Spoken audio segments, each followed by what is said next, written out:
Welcome back to Sandisa TV, your go-to for spicy movie recaps, juicy plot breakdowns, and the occasional sarcasm. Today, we're diving deep into the mind maze that is M. Night Shyamalan's 2024 thriller, Trap, a movie that asks, what if your dad was the serial killer the whole FBI was hunting? And you were just trying to enjoy a pop concert?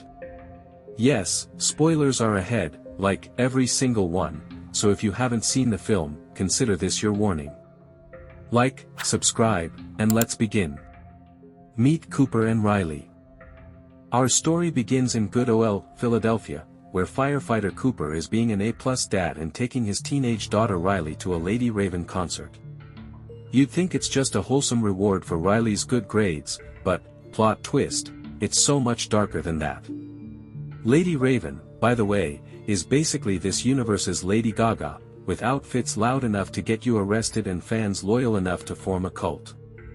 Now, Cooper seems like a cool dad, right? He's supportive, involved, and knows how to plan surprises. But before you start building him a Father of the Year trophy, here's the catch: Cooper is also the Butcher, a notorious serial killer who's been playing hide-and-seek with the FBI for months. Maybe years. Yeah. The concert. And the cops. At the concert venue, Cooper starts noticing an absurdly high police presence. We're talking TSA meets FBI meets every cop in Philly kind of presence. Turns out this isn't just a concert, it's a trap. Cue dramatic music. While buying overpriced nachos or something, Cooper meets Jamie, a chatty concession vendor who casually mentions the wild rumor floating around: the FBI has intel that the Butcher himself will be attending tonight's show. Cooper keeps a straight face but is definitely sweating internally. After all, he is the Butcher. And he's not here for the snacks or Lady Raven's high notes, he's here on a recon mission. Serial killer mode activated. So, Cooper steps away from the screaming fans and secretly checks his phone. And what does he pull up? Footage of Spencer, a man tied up in a basement like a true horror movie cliché. Cooper's been keeping Spencer as his latest project, which is serial killer talk for unwilling guest. He realizes he's got to stay one step ahead of the FBI if he wants to escape, so he steals Jamie's employee ID and memorizes a secret passphrase to blend in. With this VIP upgrade, he sneaks into a backstage hallway and jacks a police radio. Now he's listening in on their every move like it's a live podcast about his own crimes. But here's where things go off script. A mysterious woman is heard predicting Cooper's movements in real time over the radio. Yup, someone is studying him hard. Boom, distraction time. To break free from being tracked, Cooper causes a fire in a food stall kitchen, because nothing says, "I'm innocent," like setting a public place on fire. During the chaos, he climbs to the rooftop and learns that the FBI profiler on his tail is Dr. Josephine Grant, a woman whose brain is basically a human search engine for serial killer behavior. Meanwhile, Riley, completely oblivious to her dad's alter ego, is just trying to enjoy the concert. She even shares her excitement about being picked as Lady Raven's dreamer girl, which means she gets to dance on stage and go backstage. Riley's dream, Cooper realizes, might just be his ticket out. The backstage area could be the only exit not swarming with cops. Naturally, Cooper lies to Lady Raven's uncle, feeding him a sob story about Riley's battle with leukemia to seal the deal. And boom, Riley's in. Heartwarming? Yes. Manipulative? Also yes. After the music dies, the concert ends. Screams fade. Confetti settles. But Cooper's escape plan hits a snag: the backstage exit is also under FBI surveillance. No free pass there. Now Cooper makes a bold move. He reveals himself as the Butcher to Lady Raven herself. Big yikes. He threatens to kill Spencer remotely unless she helps him and Riley leave undetected in her limo.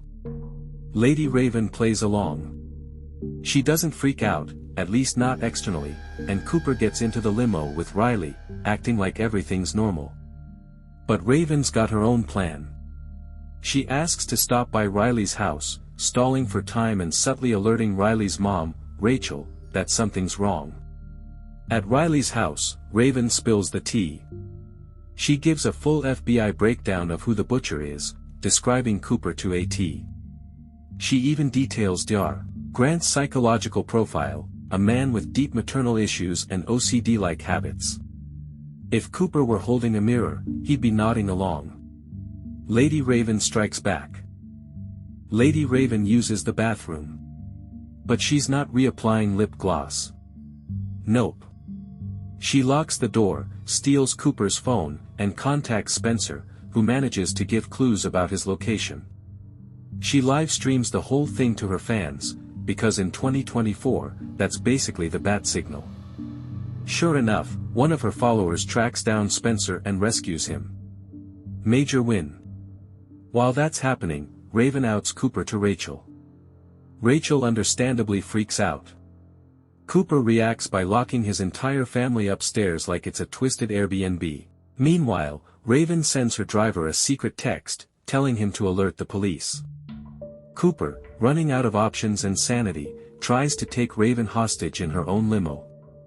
But Rachel and Riley escape, distracting him long enough for Raven to escape into the limo herself.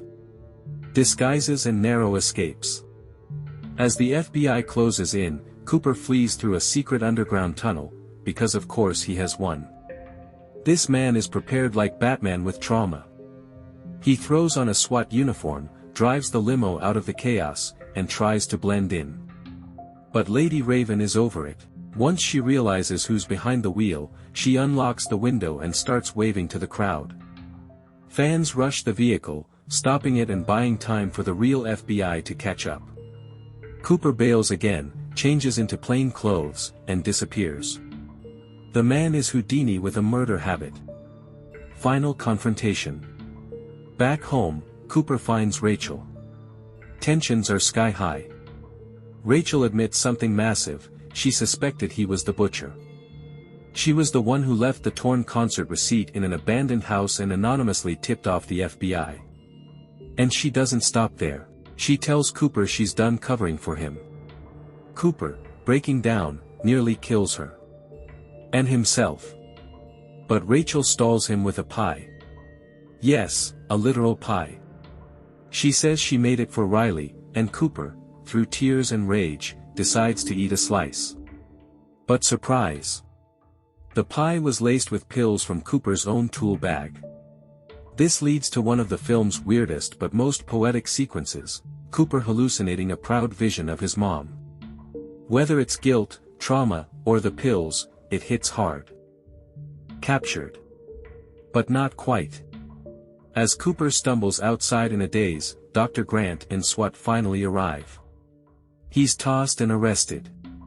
Riley, despite everything, shares a heartbreaking hug with her father before he's taken away. But here's the kicker: as the police van drives off, Cooper secretly unlocks his handcuffs with a spoke from Riley's bicycle, a move so casual it feels like he's planning a sequel. He leans back. And laughs. Mid-credit scene. Remember Jamie, the vendor who got his ID stolen? He's watching the news and finds out Cooper was the butcher. His reaction: I'm never talking to anyone at work again. Honestly? Mood. Your thoughts. Sound off below. So, what did you think of Trap? Was it a return to form for M. Night Shyamalan, or another weird detour into "what did I just watch" territory? Drop your thoughts in the comments. Do you think Shyamalan deserves the heat he gets? Or is he just misunderstood? And if you want more juicy, witty, and spoiler-filled recaps like this one, you already know what to do. Like, subscribe, and join the Sondisa TV squad. Until next time, don't trust anyone at concerts. Especially your dad.